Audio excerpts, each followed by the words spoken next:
Conrad Gospel from Chicago Ethereum Group. He's the organizer of Chicago Ethereum Meetup. If some of you have traveled to Chicago, you probably know Conrad.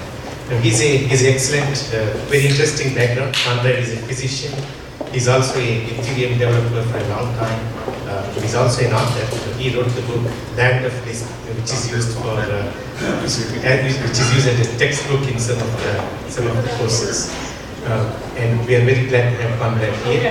In the second segment, we have Alejandro and Gabriel. They will be coming in from Barcelona and Buenos Aires. They'll be talking about RSK, which is about the rootstock, which will bring the smart contract platform to Bitcoin. So without further ado, we have Conrad Dictory. Welcome, Conrad.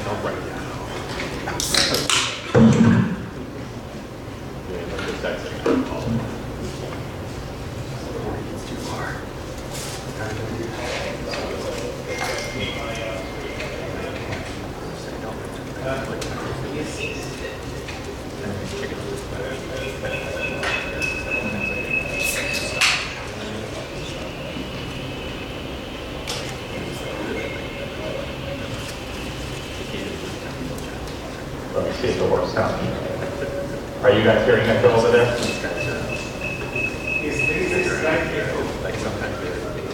Michael, is there any way you can turn down your microphone? I think it's feeding back from this, there. Can you still hear me? Can you give me thumbs up? Great. All right. So let's get started. I'm the CEO of Forward Blockchain. So we're working on medical applications for blockchain technology, and specifically focusing around Ethereum and trying to leverage the public Ethereum infrastructure. We have some interesting stuff there, but today I just wanted to talk about just kind of a fun little project I've been working on, which involves smart contracts to incentivize music production. So the way this ended up happening was in kind of a roundabout way. So I'm a fan of this rather obscure, I guess, heavy metal thrash band by the name of Horse the Band. And actually they're quite good. They do a lot of interesting things with mixing piano and classical music into their stuff. And I'm a huge fan of theirs, but they're very obscure. And I thought, hey, they little money off of cryptocurrencies, like one way that I could do something useful with this is to use my money to sponsor a band that is very obscure, and so they can really benefit from having access to some funds. And so I sent them an email saying, hey, I want to give you guys a $10,000 donation. And then I wrote in the email, hey, I can either send it to you in US dollars to your bank account, or I can send it to you in Ether if you know anything about cryptocurrencies. So this is what they wrote back. They said, wow, this is very nice of you, thank you. Dave and I discussed, and we think the best thing to do would be for you to make a smart contract for us in Ethereum that gets released when we release the 3 songs we're in the middle of recording and have been for the past year. That way me, Eric, and Nathan have an incentive to finish our parts. Is that possible? So funny enough, they actually understand smart contracts, and more than that, they actually have what I would consider a really good use case for a smart contract. And the reason it's a good use case is because this band doesn't know me, and they would have no reason to expect that I would be good for this offer for a donation if I just promised to give it to them after they release their next EP. So my only option really was to either to give the money to them up front and just hope that it somehow leads to them having an opportunity to make some more music. But with a smart contract, I can actually commit to donating the $10,000, and then they will only get the money though if they complete their album. So we can, so what I decided to do was set up a 2 out of 4 multi-sig contract. And this is new idea because we wanted to have an auditing period where people can basically audit the code in the smart contract. But all the auditing so far has been positive. And so on Monday, we're planning to actually publish this on the public blockchain and put $10,000 in it. Now the contract that I use is based on the contract by Christian Lundquist, who works for Consensus. So he wrote a contract called, he wrote a contract for managing a multi-sig wallet. So basically a money wallet that multiple people can participate in to sign off on any money transaction in that wallet. And the reason he wrote this wallet, and if you want to read more about it, it's there's a Medium article called "Exploring Simpler Ethereum Multi-Sig Contracts." So the reason he did this is because there have been several bugs now, really horrible bugs involving multi-sig wallets. The worst one is one by the company called Parity, which has a very high reputation in the Ethereum community because their the head of Parity was one of the original founders of Ethereum, Gavin Wood, but their multi-sig wallet had a very obvious and horrible bug in it that caused some crazy amount of money to basically be lost. I forget how much it is. It might be like $100 million or something. And in fact, if you currently follow the Reddit Ethereum forum, you'll see that there's lots of crazy arguments right now about different passives that they're discussing to put into Ethereum that would help to recover that money. And of course, a lot of people say, well, this isn't an Ethereum problem, this was a problem with your wallet, so we shouldn't bail you guys out. Anyway, so this is what I use as a basis for this contract, because of course, this is just a little project with a small amount of money, and I don't want to risk losing this money because of some dumb bug, and it's so easy with smart contracts to have bugs. So there are 2 modifications we wanted to do to it.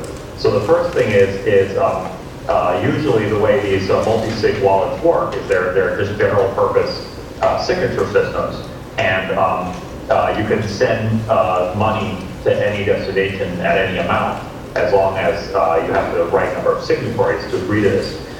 So in this particular project, what we wanted to do is we wanted to have exactly 3 phases for payments. So the first phase is just a test transaction that will be something like $10 worth of ETH. So as soon on Monday, as soon as I publish the contract to the public Ethereum blockchain, the 4 signatories are all going to sign a message and then submit that to the contract, and it will send $10 to the band members' accounts. And then we will wait for confirmation from them that they received the money. And only in that case are we going to proceed to the next step, which is to put in the full $10,000, because at that point we are more confident that the money won't just disappear in some computer bug.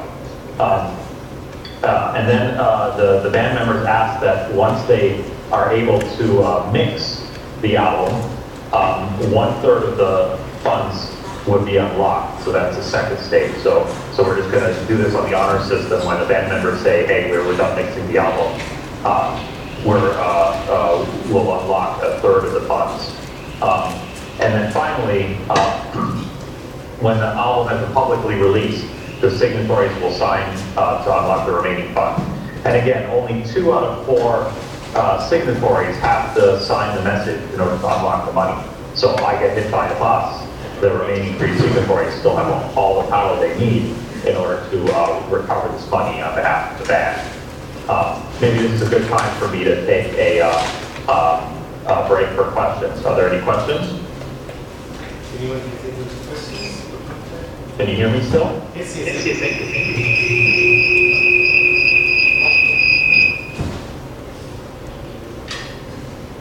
I think we can proceed. I won. Okay, sounds like we have some audio issues there. All right.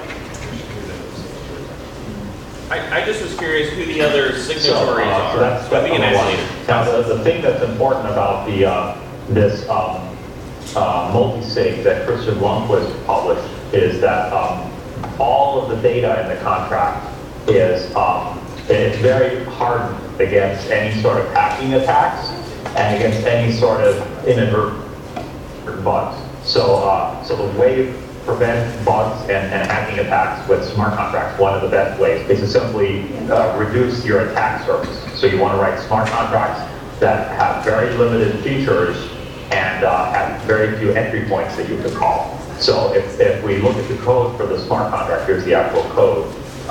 There's only one value in the code that can actually change, which is this nonce value right here. It's so essentially every transaction that goes through the contract is stamped with a number starting at 0. So the first transaction will be transaction 0, the next one will be transaction 1.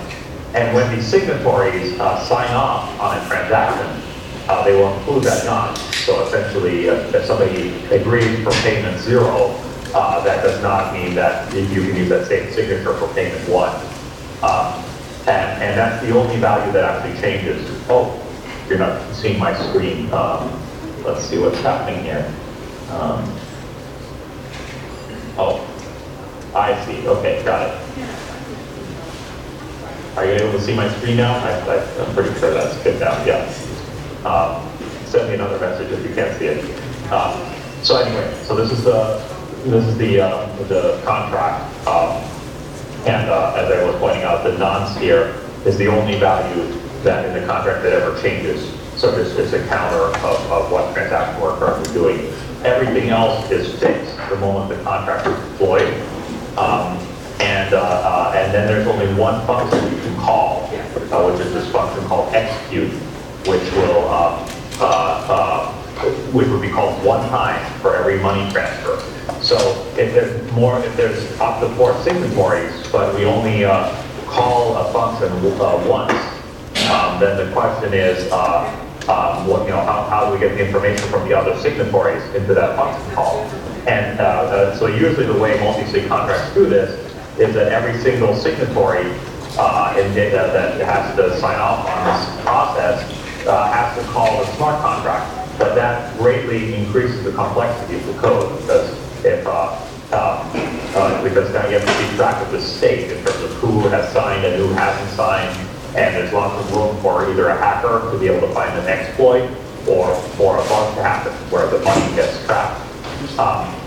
So the way this contract solves that is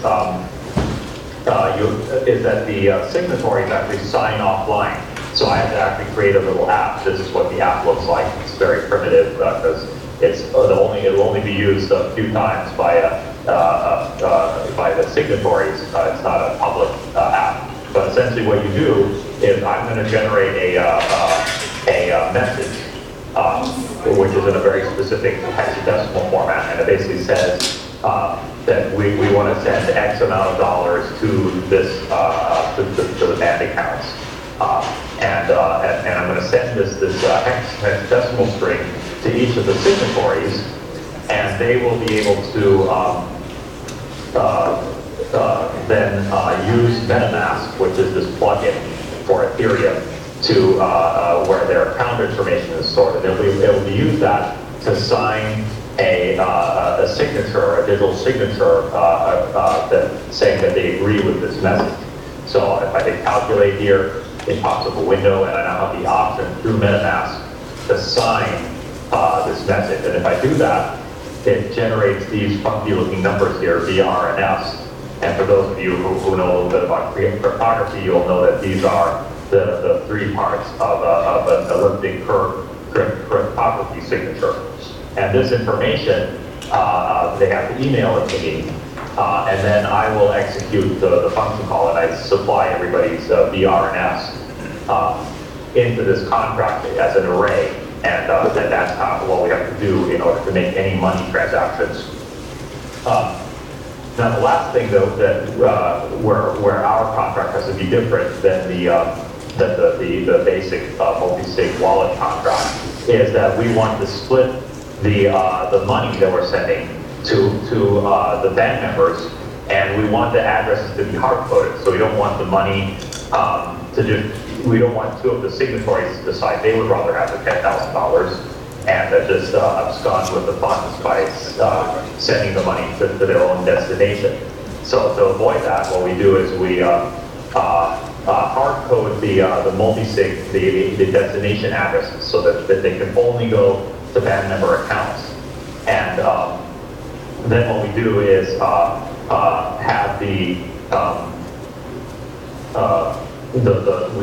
since there's only 2 band members out of the 5 in Horse the Band that have Ethereum wallets, we're going to split the money 50-50. So there's code in the contract that looks like this that sends half the value of any payment to one destination and half to the other destination. So that way each one of the 2 of the band members get half the money. And so the hope is that one of the band members doesn't get greedy and just refuse to pay everyone else. At least we could split it into 2 separate accounts, and hopefully everyone will get their money at some point. So this contract is on GitHub, and if you look up this Medium article called "Changing the Music Industry with Smart Contracts in the Small," you can see the actual contract that we're going to deploy on Monday, and this contract will be, so if you find any bug in there, please let me know before Monday so that I can fix it before we put $10,000 into it. Now, one obvious question is what happens to the $10,000 if the band never completes their album?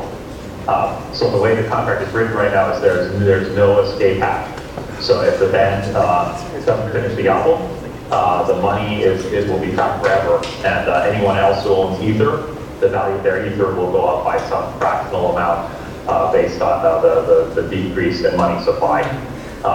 So I'm fairly confident they will complete their album, and of course now they basically have a lifetime to finish their album because this money is never going to leave; it's always going to be here. So it kind of makes sense to me anyway that in 5 years from now, if they want to finish their album, that they can still get their money as long as it's done sometime. And another reason we didn't want to put in any kind of escape hatch is that any tiny change that we do to this smart contract that deviates it from Christian Lundquist's smart contract introduces more risk that there could be a bug that could be exploited by a hacker or could lead to lost money. So we really wanted to make as few changes as possible because the risk is just so great, especially because we obviously don't want to spend enormous resources on this small project. So that's our this little project. I think overall this is kind of valuable in my eyes from 2 different perspectives. One is that the whole idea behind Ethereum and cryptocurrency is that this is a decentralized world, and now we don't really have to wait for large companies to come up with solutions. So there is a company called Uport, which is an arm of Consensus, that's releasing a music incentivization and payment platform. But they've been working on it, for a couple of years now, and they're trying to solve really big problems. But there's no need to wait for them. Since this is decentralized, anybody can solve a small problem on their own initiative if they want to. Another reason why I think this project is valuable is just for my own education and for the people at Forward Blockchain, because there's something different when you deploy code into production. And so here we're actually going to deploy something really on the public Ethereum blockchain, and it's going to have real money, and there will be real consequences to pay if there's any bugs.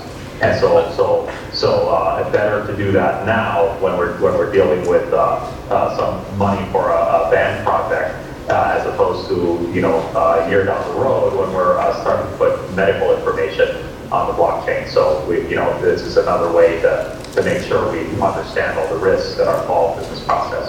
So yeah, that's my project.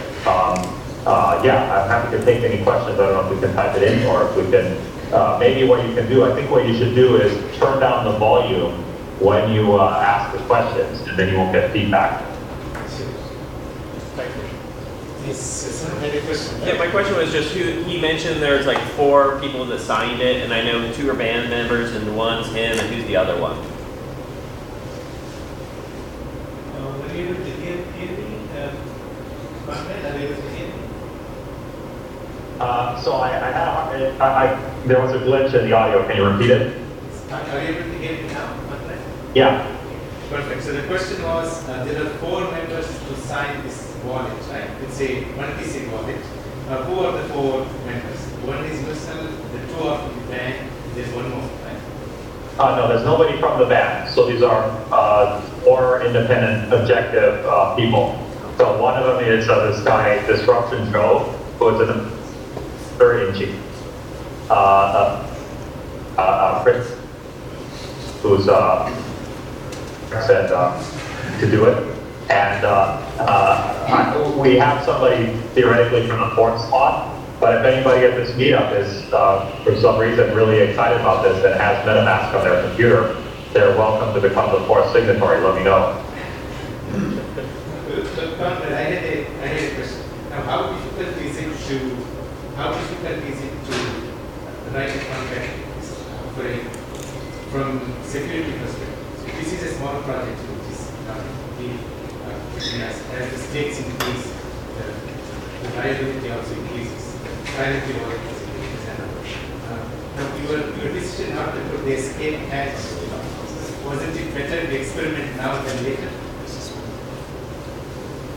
Well, so just putting in an escape hatch introduces risk. So the goal was that you might need to turn off your microphone again.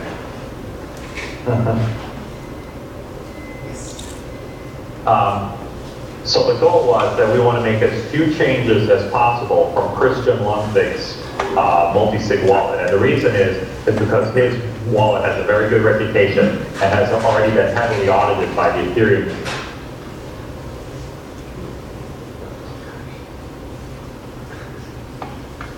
And so we just decided to do the absolute minimum to meet the requirements of this project. And since that didn't have an escape hatch, we don't want to put in an escape hatch. Now, if this was a larger project with more money, then absolutely we would want to have some kind of escape hatches because we could spend more time auditing our own contracts. But this contract here, there's probably like 5 people that know what they're doing that, quickly glanced at it and thought it looked okay. Like that's about as much auditing as we have here. So it's a question. So it's a risk trade-off. Do we risk trying to do something clever and making a mistake when we do that, or do we keep it simple and but then have like less desirable features perhaps? So we decided to go the second route. But I guess let me speak a little bit to just the question of how hard is it to do these kind of contracts. So, for this contract, we had to write maybe 10 lines of code to modify the existing smart contract. And most of the work was around testing. So we created unit tests, or I don't know why I say we. Even though we're kind of doing this as part of core blockchain, it's kind of my own personal hobby project here. So I wrote a bunch of unit tests to try to verify that the money can be recovered with the proper signatures and will go to the right destinations and all that. So that was more work, just doing the unit testing. In general, the rule of thumb that I think is important is that smart contracts like the more you learn about smart contracts, the shorter your smart contracts get. Because you start realizing that a lot of things that you could do in a smart contract, you can actually just do in the client. Really, all you're trying to do in a smart contract is validate information and perform some action on that based on a validation. Anything else you want to do in a client. And so, so if you look at like people that are really experienced with smart contracts, and you know, are following them, in my view, you'll find that their smart contracts that are very small, usually under 300 lines of code, and they're very hard to understand because they're highly optimized for because they're only doing validation. So if you read them, they don't seem to do any kind of obvious things, perhaps, because they're only trying to solve part of the problem of the smart contract and offload as much to the client as they can. And then the other factor is that you start learning that there's different ways of handling data in smart contracts and that require different strategies. So a lot of, if you start as a beginner writing smart contracts, you create a lot of variables in your smart contracts, but then very quickly, once you get to the point where you actually measure gas costs, you'll realize that you know, instead of writing something to a variable in your smart contract to keep track of it, if you simply write that into a Ethereum event, which is this other way that you can store information on the blockchain, your gas costs go down like 100-fold, and you know, so the price of running your transaction could be, instead of $5, it could be 50 cents. So so there's huge gains. There's lots of variability from different strategies in terms of how much how high the gas costs are, and so so people that are experienced, they will do a lot of kind of weird stuff with events and logging, and try to not write information into regular smart contract variables. So their contracts look kind of weird, but they're very small. And they have a very small attack surface and are very efficient. That's kind of where how things seem to end up. Any more questions?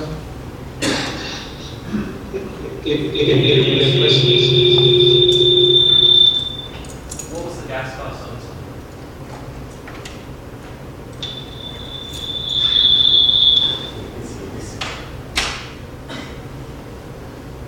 No more questions?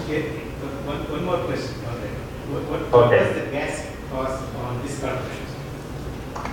You know, I have a good question. I haven't measured it. It's exactly the same as it would be in Christian Lundquist's contract. Or very close. All we did was take out a couple of lines. So I haven't actually measured it. If I had to guess, I would say it would probably cost us maybe around $1 to transfer money.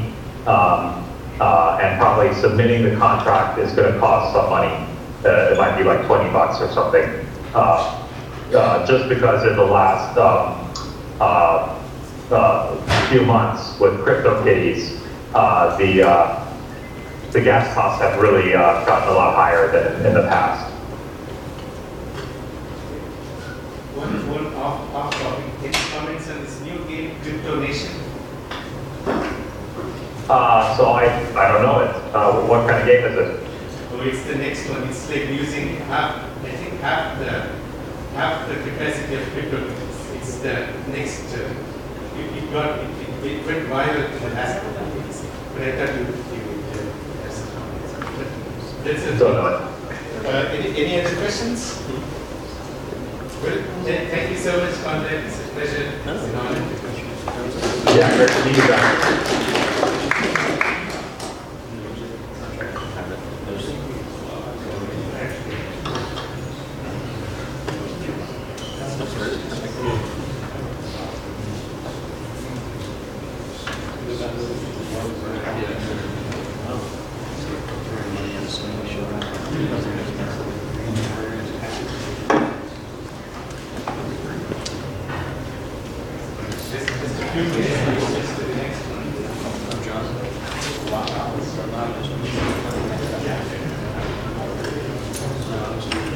Just Hello.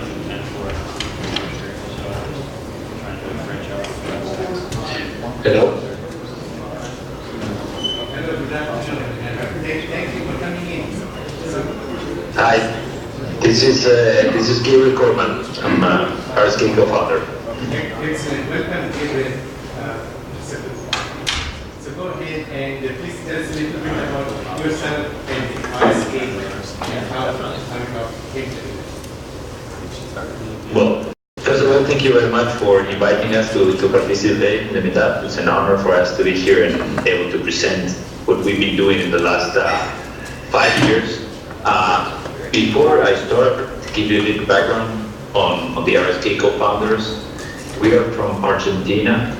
We helped building the Bitcoin community in Argentina and 10 other countries of Latin America. Before building RSK, we've been helping the grassroots movements and different projects and entrepreneurs to develop their businesses in Latin America since 2013. We've been running La Bitcoin with some other volunteers, which is the longest running and most important Bitcoin blockchain conference in the region. And so we've been involved in the space for a long time. Diego Gutierrez he created the NGO, the Bitcoin Latin America, and the first Bitcoin center in Latin America. And Sergio Lerner, our chief scientist that you might know, is the one that did the analysis on how many Bitcoins Satoshi mined. He found 6 of the 10 most important vulnerabilities in the Bitcoin code. He created the first Turing complete smart contract platform that ever existed in 2013 called Quickscoin. And for that reason, Vitalik asked Sergio to be security auditor of the Ethereum source code along with Zuko and Andrew Miller. So he was also security auditor of Ethereum. So this is kind of part of the founding team of RSK. We've been working on RSK for the last 3 years, and we just released the RSK mainnet 3 weeks ago. So before I start, I would like to give you a little bit of background on how the blockchain revolution is perceived in Latin America and why it's so important for us, because this is probably a little bit different from the central economies in the US or Europe. So if we go to the next slide, you will see what we faced in Latin America. Ali, can you move to the next slide? There we go. So when we started working in blockchain technologies, it was very clear that financial inclusion and reduction of corruption were very important issues in Latin America. You know that we have 200 million poor and banked people in the region, which represent 65% of the total population. So when you come from an emerging market, Africa, Asia, Latin America, it is very clear that there is something fundamentally wrong in the current financial system, and we have to do something to make it more inclusive and more fair. So when we started building applications or discussing ideas on how we could create a micro finance solutions or financial system that could include these millions of users around the world, we got across a problem that we had the most secure network in the planet, which was the Bitcoin network, with the long-term store of value and the immutable ledger, and at the same time we have the most exciting and programmable blockchain where we could build these automated solutions, which was the Ethereum blockchain. But we needed both together.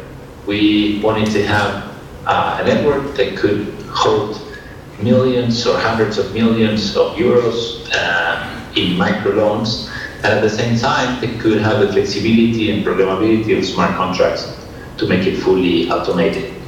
So if we go to the next slide, this is exactly what we did with RSK. We created a business logic around the Bitcoin as store of value. Ali, can we go to the next slide? So this is exactly what RSK is. it's a business logic. It's a two-way peg. The type of a sidechain that actually is called drive chain because it's a simplified version of a sidechain that basically puts the Ethereum functionality of smart contracts on a fully compatible basis on top of the Bitcoin network.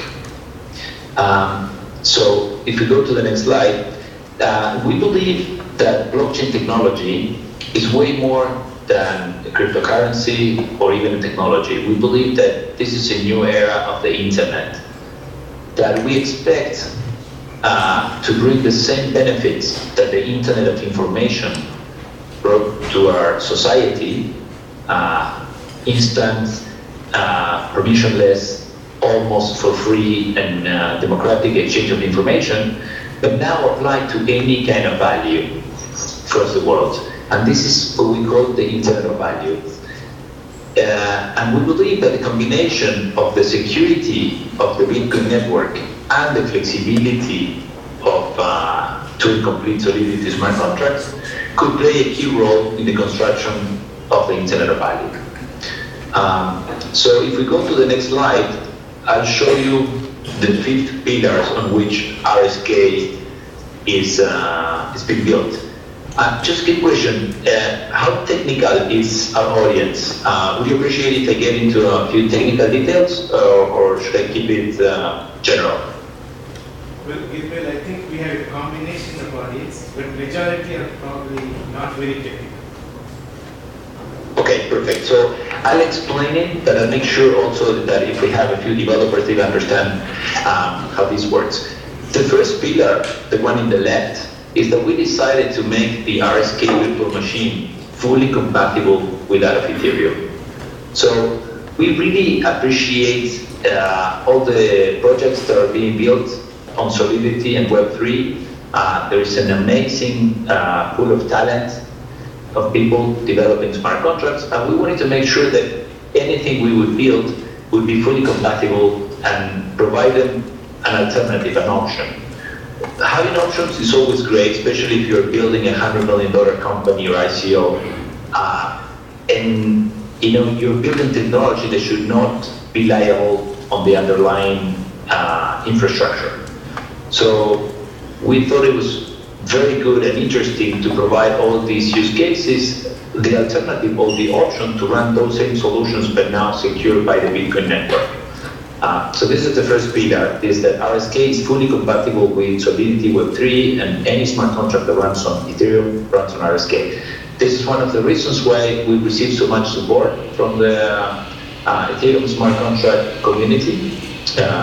We are in very good terms and conversations with the Ethereum Foundation, and we believe that we're all pulling in the same direction, not just trying to transform our financial system and bring amazing use cases at extremely low cost to billions of users around the world.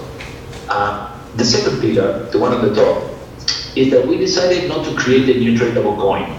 So instead of paying gas on Ether, for instance, we pay gas on smart Bitcoins, which are a proxy, a one-to-one conversion to Bitcoin.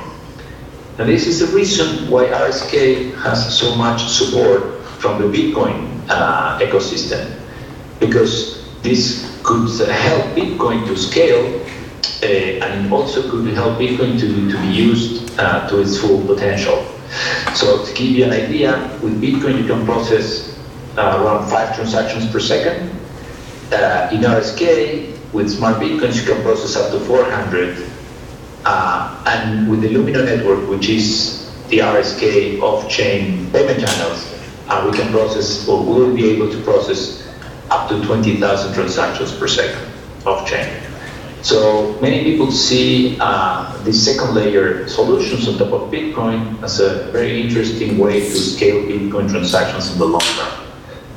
So for those of you that want to understand how this drive chain or two-way peg works, when you want to execute a smart contract on RSK, you send Bitcoins to a Bitcoin locking account. Those Bitcoins get locked with the same private key that you had before. In the Bitcoin blockchain, you access the same amount in smart Bitcoins On the RSK blockchain, where you have blocks every 14 seconds, a transaction cost should be low. Right now, for a cent transaction is around 3 cents of a dollar. And you can process up to 400 transactions per second and execute smart contracts.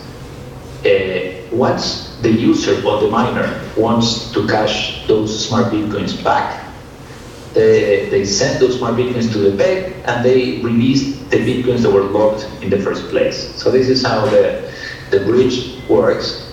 Initially, it's a federated bridge because the drive chain soft fork has not been implemented on Bitcoin yet. We presented the BIP a year ago and it's under analysis by the development team.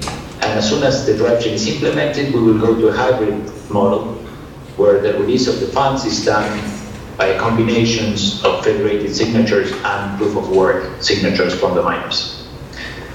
The third pillar, and this is a very interesting one, quite unique, is that we, not only that we use Bitcoin to execute smart contracts, but we allow ASIC miners to merge mine RSK, meaning that every smart contract or every token that you create on RSK will eventually be as secure as Bitcoin because it's executed by the same hashing power. Actually, today we have 80% of the total Bitcoin hashing power supporting RSK, and this is just because it's a no-brainer for them. With zero loss in efficiency on the Bitcoin mining side and with probably no additional infrastructure, they can also profit and get fees from smart contract execution. Not only Bitcoin, I mean, even if you're mining Bitcoin Cash, you can also merge mine RSK. So the hashing power, total security of smart contracts on RSK should be the combination of the proof of work or hashing power of both ASIC networks. Something interesting on top of this is that we decided to use part of these fees also to reward full nodes. You know that full nodes are extremely important in the ecosystem as they contribute to the decentralization and security of the network. And we decided to use part of the fees that will be generated executing smart contracts on RSK to share with the RSK full nodes, but also with the Bitcoin full nodes. So RSK is going to be the first second layer platform that will be contributing to the decentralization of the first layer, the Bitcoin network. The fourth pillar is the RSK Global Federation. This comprised by 25 top Bitcoin exchanges and security companies around the world. They will be providing different services to the RSK users. Initially, they will be managing the multi-sig for the tool peg, but also they will be providing Oracle services, security checkpoints, and also helping the bridging with other blockchains as well. And last but not least, the fifth pillar is the community. As I said before, RSK is just an infrastructure layer. But if we really want to reach billions of users and contribute to bring positive change to our society, we need the communities to get involved and the different developers and companies to develop those solutions to really transform positively the lives of billions. So we're working very closely with the different smart contracts and cryptocurrency communities to let them know that now you can program smart contracts secured by the Bitcoin network, or if you have a solution already running on Ethereum, you can now also run that same solution on RSK. If we go to the next slide, so this is what we've done so far. Now we launched the RSK mainnet 3 weeks ago in January. We launched the testnet a year ago. But now, during 2008, we're going to be working on these additional layers, the gray rings that we call the IOV services layers, IOV from Internet of Value. The reason why we're doing this is because there are some very important and interesting solutions available on different blockchains that we believe are extremely important in order to reach those use cases and these billions of users. So we are also going to be making sure that all these services are available, at least one option is available in RSK, and of course then we're going to be inviting all the other projects around the world to also make their services available on RSK. These services are decentralized storage, which is extremely important for decentralized ID. You know, you need to provide decentralized storage to people in order not to need to trust any central authority. The Lumina network that I mentioned before, which is the off-chain payment channels network on RSK, similar to Raven, but without a native token. Directory, which is extremely important when you're building solutions for unbanked people. Many of them are illiterate, very difficult for them to deal with private keys and public keys. So it's with private keys, especially, public keys. So the directory is going to help them to make sure that they have their own domain name similar to ENS, and they do not get confused when sending or receiving amounts. Then we're also going to be working on a certified communication channel, which is extremely important for peer-to-peer lending. And the data feeds or Oracle services, which is what I mentioned before, that initially the Federation will be providing. Because as you know, if you want to develop a complex smart contract solution, this smart contract needs feeds of information externally. The smart contract cannot go and Google the information online. But if someone hacks those feeds of information, they are actually hacking your whole solution. So upon request, the RSK Federation will be providing ad hoc Oracle services at a small fee for those that need extremely secure Oracle services. Another interesting fact that I didn't mention before is that the RSK full nodes will be the first ones providing also data storage.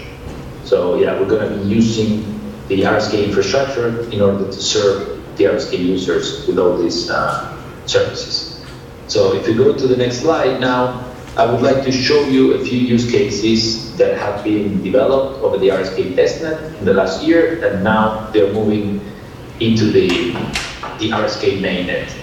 As you would see, most of these use cases are meant to target solutions that can bring positive impact to our society and allow people to very easily start using blockchain technology and smart contracts without knowing what you're doing. My personal background is in finance, and when I talk over the phone, I touch a button and I talk. I don't know what's going on underneath on a technological level. And this is exactly what we need to achieve if we want to make blockchain solutions available to billions of users. So this first use case is focused to reduce corruption, which is a major problem in all emerging markets. It very simply allows you to receive the offers from a public tender and hash them at the same time you're receiving them. So by the time you open the envelopes the following week, you hash again the winning bid, and you can make sure that if that hash does not match the hash from the prior week, there's something funny happened and there was corruption in the process.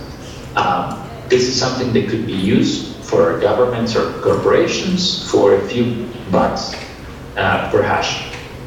If you go to the next slide, you will see Tokenit, which is a loyalty marketplace that very easily allows a person with 3 clicks to develop its own token or its join an existing token, invite friends, and having one wallet, multiple loyalty tokens. This is extremely interesting for small shops around the world that want to create their own loyalty program. But most importantly, it will allow people at zero cost to start playing around and using blockchain technology and smart contracts without even knowing what they're doing.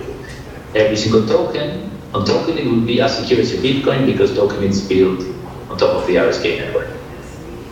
If we go to the next slide, it's the same engine that powers Tokenit, but in this case applied to a white-label use case developed by Davivienda, which is the second largest bank in Colombia.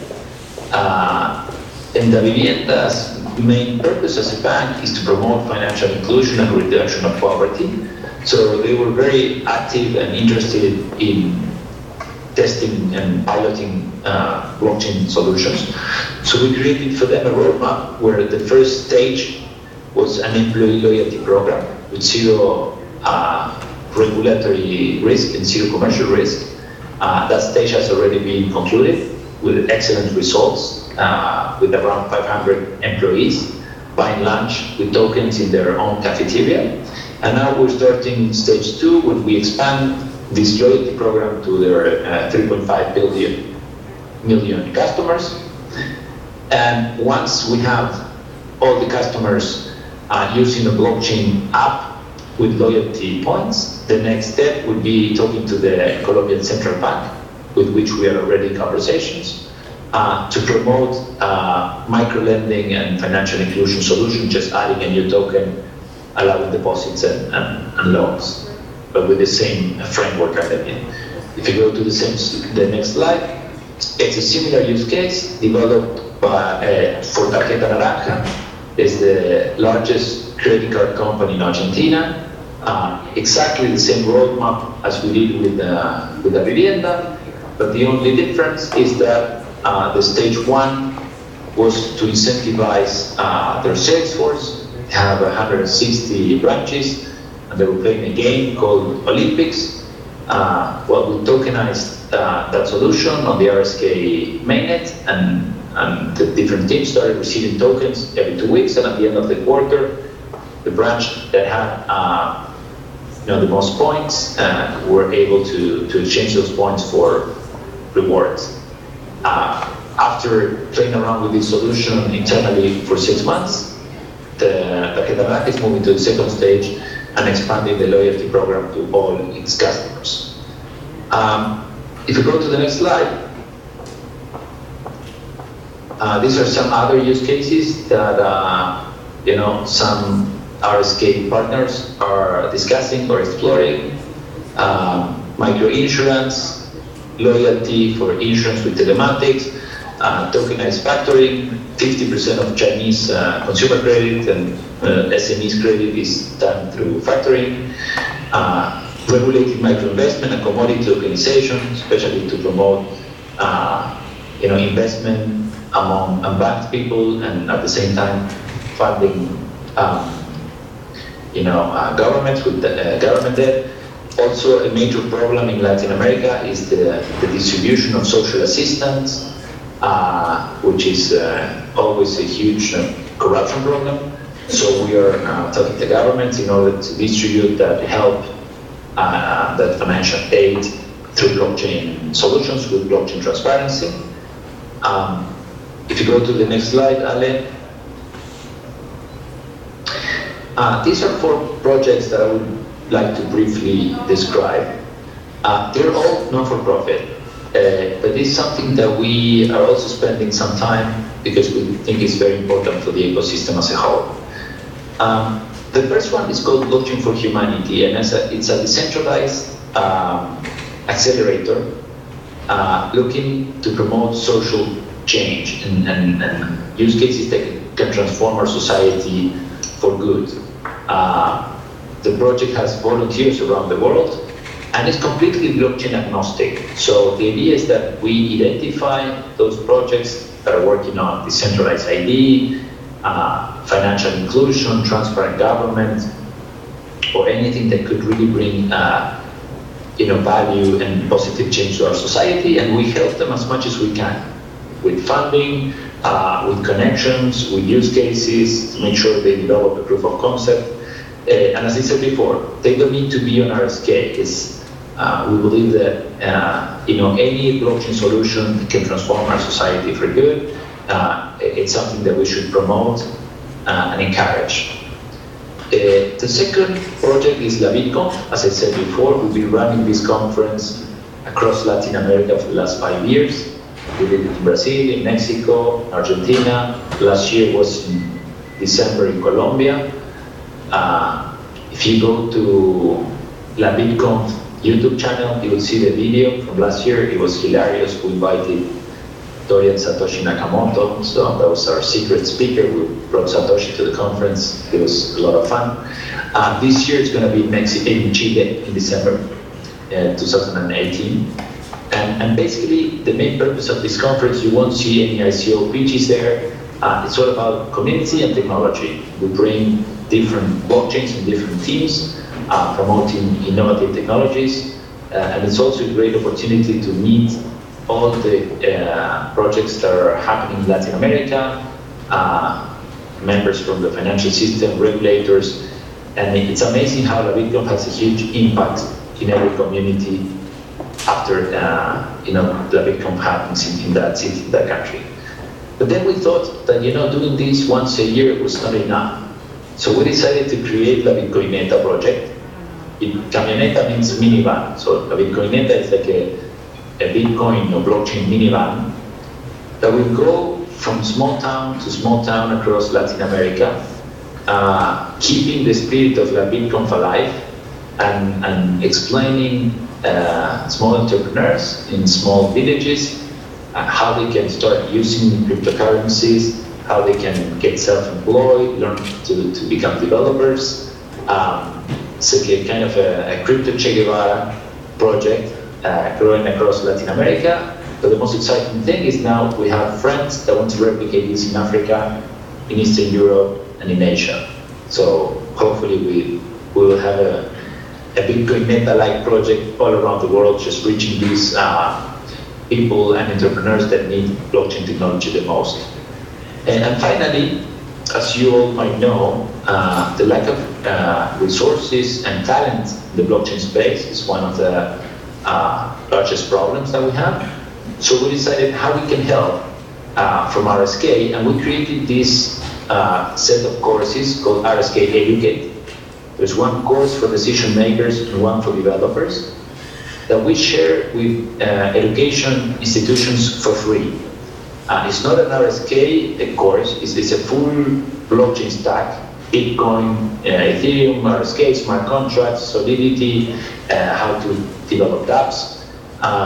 And we created this to help education institutions to create their own courses and develop blockchain development hubs in their own countries and cities. So if any of the members of the Meetup or someone that is in the line is willing to get involved in education or need any help, or they are running a use case that could be fitted into the Blockchain for Humanity projects, or want to collaborate with La Bitcoin or La Bitcoineta, just feel free to contact us. We believe this is very important, and it's very important that we all get involved, because there are a lot of use cases that won't add that much value to the space, a lot of ICOs with dubious value in the long term. And it's very important for the ecosystem as a whole that we promote those use cases that can really bring positive value. And if you go to the next slide, this is a message that we also share all the time, trying to inspire newcomers in the space, entrepreneurs that are looking for an idea, how to get involved in blockchain space. We've been entrepreneurs for a very long time, and we've been taught that we should pursue the unicorn or become billionaires. And we think that blockchain technology is not only about a technological revolution. If we continue doing the things as a society that we were doing before blockchain existed, then we're really not changing anything. In our view, blockchain revolution is a social revolution, and the technology actually empowers us to be able to do major changes in our society. So we want to inspire and try to convince newcomers and entrepreneurs to pursue solutions that might change the lives of billions, because that's where the real blockchain value is.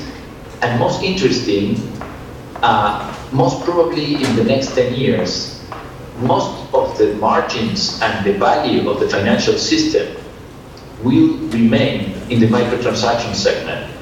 So major corporations and SMEs and we as individuals won't be willing to pay for financial services anymore.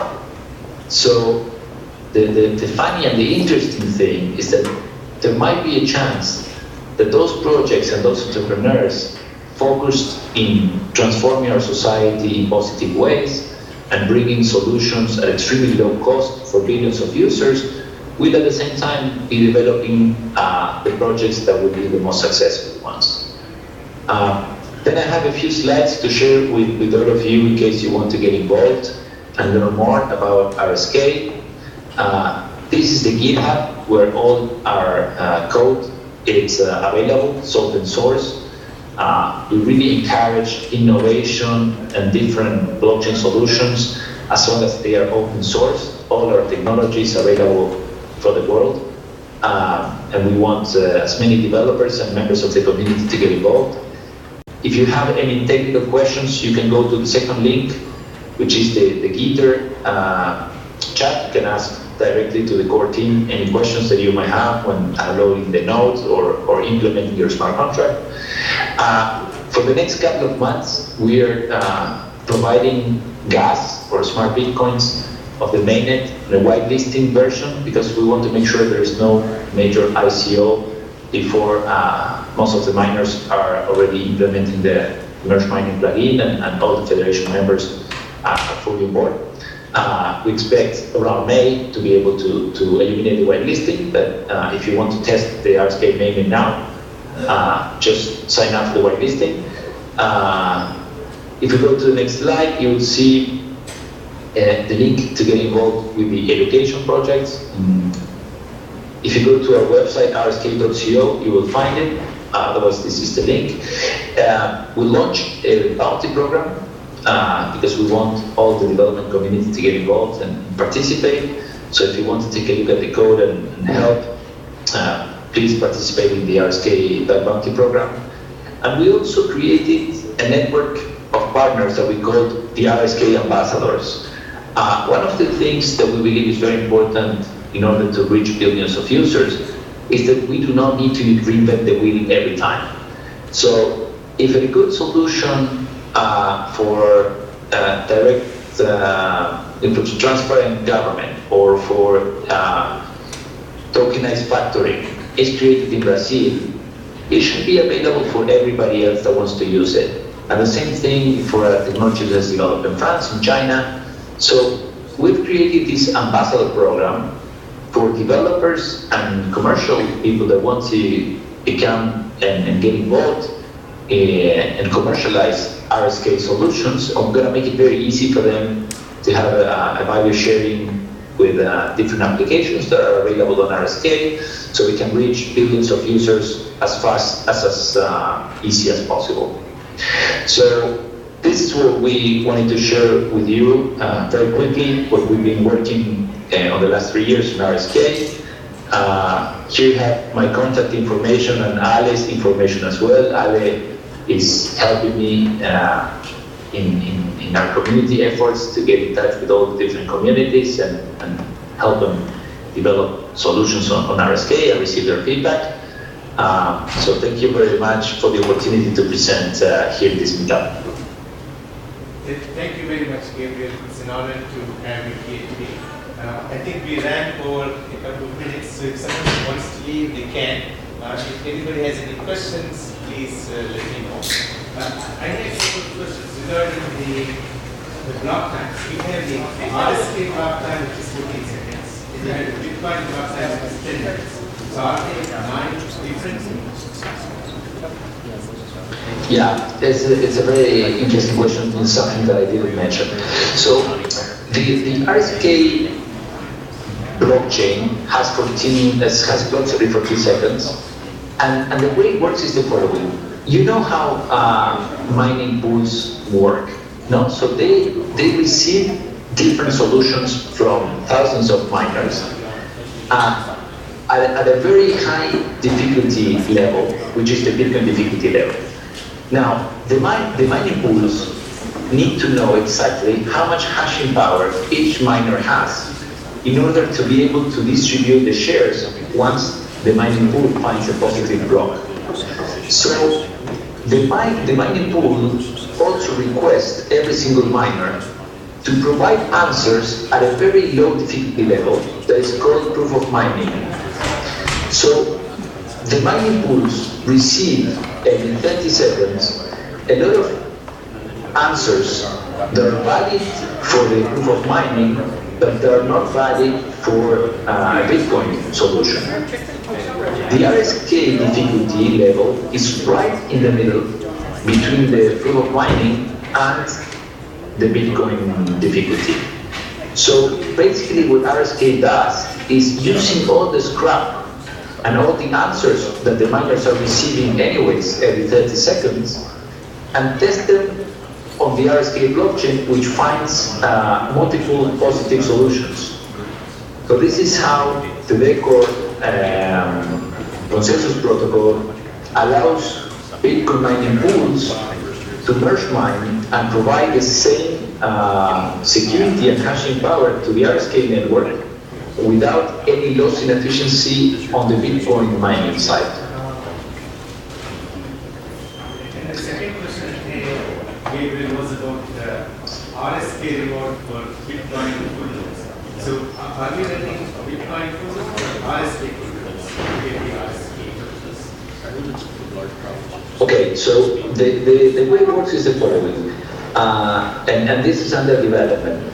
So the way the full nodes, the RSK full nodes will be rewarded, it's by asking asymmetric questions about random positions in the blockchain and the node IP. So the nodes will need to reply to these answers periodically, so the network understands and can verify that the full nodes actually are running the full blockchain and are not doing a single attack. Those full nodes that can also reply to random asymmetric questions on the Bitcoin blockchain, so double full nodes, those who run RSK and Bitcoin at the same time, will receive a double reward. So I just wanted to make a little bit clear because as you know, not many of us can mine Bitcoin at this stage, or this basic that. However, a lot of us can run Bitcoin. So is it, how do we set up a tool? Is it something that we contact you or is it software that we download? Exactly, yes. If you go to rsk.co and you follow the instructions, you can download an RSK full node. The reward, the economic reward of the full nodes will be developed during the next couple of months. So you won't have a reward tomorrow, but still the fees running the platform are not significant in the next couple of months. But as soon as possible, we will have the full node reward in order to promote decentralization on the RSK and on the Bitcoin networks. But yes, in order to download a full node, you just go to rsk.co and follow the instructions in getting started. Anyone have any questions? I think that would be all. Well, thank you very much, Gabriel, and just a nice evening for this. Thank you very much. It was a pleasure, and please feel free to contact us if you have any further questions. It's an honor to be here, and we want to stay in touch with the whole community. Thank you very much. Thank you very much. Thank you. Bye-bye. Well, thank you everyone. Thank you for coming. It was a great meetup. Thank you for staying late. Thank you. Thank you.